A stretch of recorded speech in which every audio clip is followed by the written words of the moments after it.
budget. Ayun po kasi, mahal po talaga.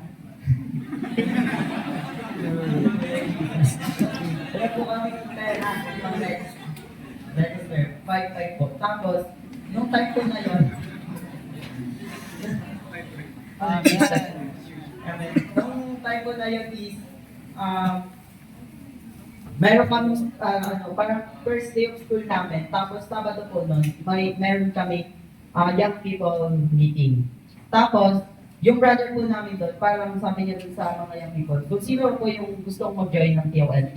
Tapos wala po ako doon sa may meeting. So sabi ko, hindi nakaka-invite lahat sila nakataas na kamay para mag-join paano ako. Tapos, nung nagkaroon kami ng meeting sa Oriental Mindoro, yung YPC.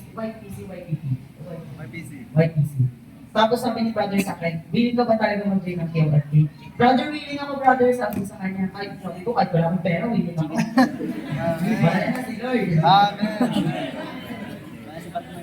Amen, praise the Lord. Kasi gumawa talaga siya ng paraan. Amen. He chose me to join here. Amen. I'm here now standing in front of you because I choose you.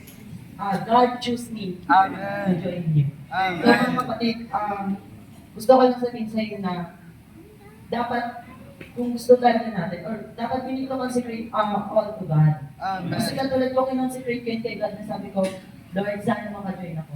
Amen. Kaya ngayon mga kapatid, parang, kasi ako, katulad ni brother,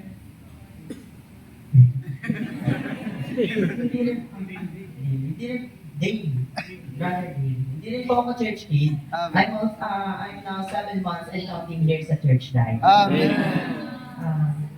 Oh Lord Jesus. Amen. Ayun po, since bago lang din po ako, in-enjoy ko po talaga lahat, sabi ko, enjoy ko lahat ng message. Kasi yung mga kapatid po sa amin na mga church kid, and grade 11 pa lang sila. Grade 11 pa lang po sila. Then ako, na 7 months pa lang sa church, is naka-join ako dito. Pero sabi ng kapatid kagabi sa akin, hindi tinitignan ni Lord kung ilang months ka na sa church life or gaano ka nakatagal sa church life. Basta pinili ka niya. With God's will. Amen. So kaya ngayon sobrang saya ko kasi ayun, sobrang lahat talaga ng message na enjoy ko. Pero ayun nga, lahat ng message na enjoy ko, ang pinaka na-enjoy ko is yung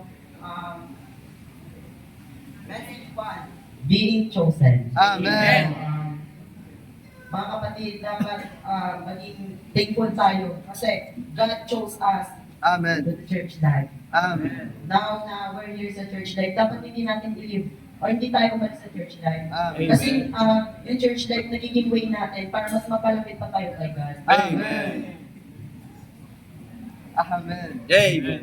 Ayan, tapos pag tinanong po ako, sabi ko sa sarili ko, pag tinanong ako ng mga kapatid sa amin, ano ba ang na-enjoy mo bukod sa message ni God? Sabihin ko yung food po. Kasi sobrang na-enjoy ko talaga yung food dito sa TOLT. Amen, praise the Lord.